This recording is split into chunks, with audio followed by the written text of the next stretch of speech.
Bom dia, mulher de Deus. Mais um capítulo aí do nosso livro A Grande Casa de Deus, de Max Lucado. Hoje vamos falar da fundação, onde a confiança começa. Pai nosso que estás. A palavra mais importante na oração do Pai Nosso é bem curta. Cuidado para não deixar de notá-la. Muitas pessoas o fazem. A palavra é tão breve que passará despercebida se você não for cuidadoso. Sem ela, a grande casa de Deus não pode ficar em pé. Remova e a casa tombará ao chão. Qual é a palavra? Vou dar uma dica. Você a leu agora mesmo. Onde está ela? Você acabou de lê-la. Está nessa frase? Está. E está também na resposta que acabo de dar. Ora, Max, você está de brincadeira? E eu zombaria de você? De qualquer modo, a palavra está na pergunta que você fez. Consegue vê-la? Está. Pai nosso que estás no céu. Deus está. Não é Deus estava, não é Deus estará, não é Deus poderia estar ou deveria estar, mas Deus está. Ele é o Deus do tempo presente, ele é a fundação da sua própria casa. Escrevi essas palavras em um avião atrasado, um avião diferente do que eu originalmente escolhera. Meu primeiro voo fora cancelado devido a dificuldades mecânicas. Eu e mais algumas dúzias de pessoas, não muito felizes, fomos transferidos para outro avião. Enquanto fazíamos a checagem para o novo voo, ouvi diversos dos meus companheiros de viagem perguntarem à atendente: este avião está ok? Há alguma falha mecânica com esse 747? Estávamos cheios de perguntas sobre a capacidade de voar da aeronave, porém a gente não tinha perguntas sobre a nossa capacidade de fazer o mesmo. Nenhuma vez fomos indagados: e você pode voar? Pode bater os braços e ser transportado pelo ar? Claro, seria perguntas bem esquisitas. Minha habilidade para voar não é importante. Minha força é coisa de menos valor. Confio no avião para levar-me para casa. Preciso fazer a relação? Seus feitos heróicos, leitor,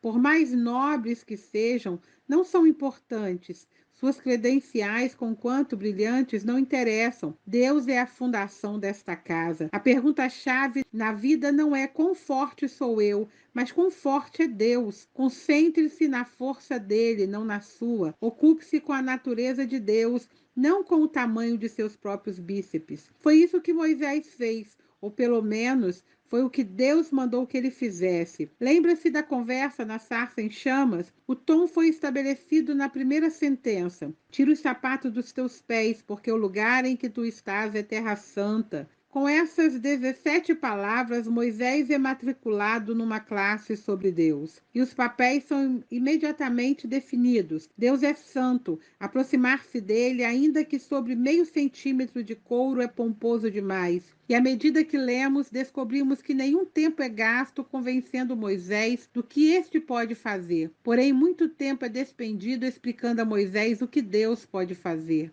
Você e eu tendemos a fazer o contrário.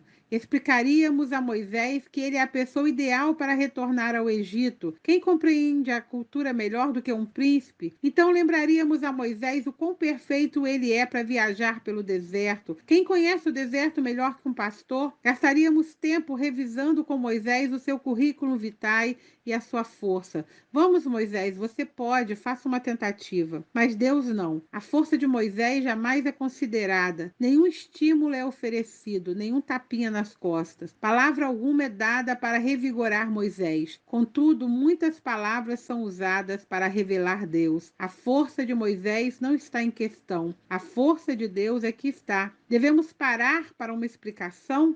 Vamos repetir esta última frase e deixar você preencher o espaço em branco. Substitua o nome de Moisés pelo seu. A força de Sandra não está em discussão. A força de Deus é que está. Você não é um impulso por trás da aeronave, nem a argamassa dentro da fundação. Deus é. Eu sei que em sua mente você entende isso, mas compreende-o em seu coração? Gostaria de compreender? Deixe-me mostrar-lhe algumas das pedras que sustentam esta poderosa casa. Deixe-me fortalecer sua confiança na casa de Deus, partilhando com você algum dos seus nomes. O que há num nome? Entender os nomes de Deus não se consegue com um estudo rápido. Afinal, só no Antigo Testamento existem mais de 80 nomes para Deus. Porém, se você quer um ponto bom de começar, deixe-me seduzi-lo com alguns nomes compostos dados pelos heróis da fé. Cada um deles revela uma pedra diferente no caráter de Deus. E quanto mais o povo de Deus vem a conhecê-lo, mais nomes lhe dá. Inicialmente, Deus era conhecido como Elohim. No princípio, Deus criou. A palavra hebraica Elohim tem o significado de alguém forte ou criador e aparece 31 vezes no primeiro capítulo de Gênesis, onde vemos o seu poder criativo. Entretanto, à medida que Deus se revela a seus filhos, estes passaram a ver nele mais que uma força poderosa. Viram-no como o pai amoroso que os encontrava em cada encruzilhada de suas vidas. Jacó, por exemplo, passou a ver Deus como Jeová Raá, um afetuoso pastor. Como um pastor, relatou Jacó à sua família: Deus me tem guiado toda a minha vida. Abraão tinha um nome diferente para Deus, Jeová Jirê, o Senhor que provê. É irônico que ele chamasse Deus de provedor, uma vez que ele já era bem provido. A vida era boa em Ur, mas a vida será melhor em Canaã, explicou ele à sua família. E assim eles se foram. Quando lhe perguntaram onde iremos viver, Abraão respondeu: Deus proverá. Como sobreviveremos? Abraão sabia a resposta: Deus proverá, e ele o fez. E quando Abraão e Sara postaram-se ante o berço vazio, ela inquiriu como ele seria o pai de milhares. Ele pôs os braços à volta dela e cochichou: O Senhor proverá. E depois houve Gideão. O Senhor veio a Gideão e disse-lhe para liderar seu povo na vitória contra os midianitas. Melhor mandar outra pessoa, gaguejamos nós. Mas então Deus nos lembra que ele sabe que não podemos, porém ele pode. E para prová-lo, dá-nos um dom maravilhoso, nos envia o Espírito da paz. Paz diante da tempestade, uma paz além da lógica, ou como a descreveu Paulo, uma paz que excede todo entendimento. E deu a Gideão. Então Gideão, em troca, deu um nome para Deus. Ele construiu um altar e chamou-o de Jeová Shalom, o Deus é paz. Finalmente, um par de seixos sobre a casa conheceu o cinzel de Moisés. Sobre um, ele gravou o nome Jeová Rafá. Você encontrará a tradução em Êxodo 15, 26. Eu sou o Senhor que te sara. A palavra operante aqui é eu. Deus é o que cura. Ele pode usar um ramo da medicina, um ramo do hospital ou um ramo de carvalho. Porém, ele quem tira o veneno do organismo. Ele é o Jeová Rafá. Ele também é Jeová Nissi, o Senhor é minha bandeira. No fragor da batalha, os soldados temiam ser separados do seu exército. Por esta razão, uma bandeira era carregada dentro do conflito. E se um comandante se visse sozinho, a bandeira levantada assinalaria a segurança. Os israelitas venceram, os amalequitas correram.